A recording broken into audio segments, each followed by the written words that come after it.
Today I'm going to show you an amazing chess trick. You might have noticed that most of the chess traps only work on zigners. But with this swaps, you can also trap the strong players and checkmate them. So make sure that you watch this video till the very end. So without wasting any time, let's get started. Trick is also known as Greco trap. And you will be playing this with white pieces. So we will start the game with the king's pawn opening. That is pawn to e4, while black responding with pawn to e5. Then you will use your might to attack his pawn, and after he defends, you will bring your bishop into the action. This is a very old opening and it was first played in the 16th century. This opening is also known as Gioco Piano or the Italian game. So here, when he brings his bishop out, you will reply with pawn to c3. At first, this might look like an odd move, because you have blocked your own knight from developing. But this move is part of our plan. Then he will bring out his knight to attack your pawn, but you will simply ignore this threat. Instead of defending your pawn, you will counterattack by moving your pawn to attack his bishop. If he takes it with his pawn, you will simply recapture it.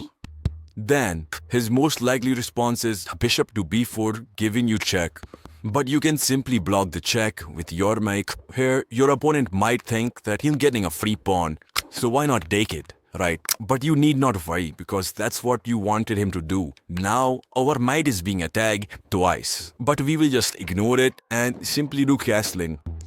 Now he has two options. He can either take it with his knight or his bishop, and no strong player would like to lose his bishop pair in the opening. Hence, most of the people in this position prefer to capture it with their might. And after you capture it, he will recapture it with his bishop, also attacking your rook. Now the time has come to set the frosh. Here, we are not going to sail our rook. Instead, we will play our bishop to a3. In this position, 90% of players get greedy. They see a rook hanging, and they simply try to take it. But with this move, your opponent has fallen into our trap. In the next move, we play a rook to e1, giving him check. Now his king is trapped and it can't move, so he will have to rob the check with his knight. But you will simply take it, and he can't even take it back, because our rook is protected by the bishop, so his king has to move to f8. In the next move, you will give him another check by picking on his pawn. Now his king is left with only two moves. It can either go to e8 or g8. If it goes to g8 square, his game is over, as you will move your rook to f8, and that's a checkmate.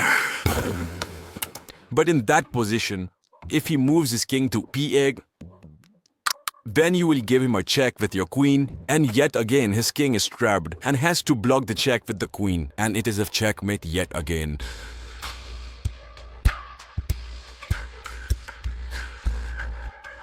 Let's go list his VAT, and let's suppose in that position he doesn't move king. Instead, he takes on our rook with his queen. In that case, we will simply take his queen with our bishop, and later on also driving his bishop.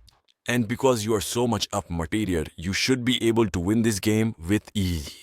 So this was the Greco trap, and if you liked this video, make sure to give it a big thumbs up. See you in the next.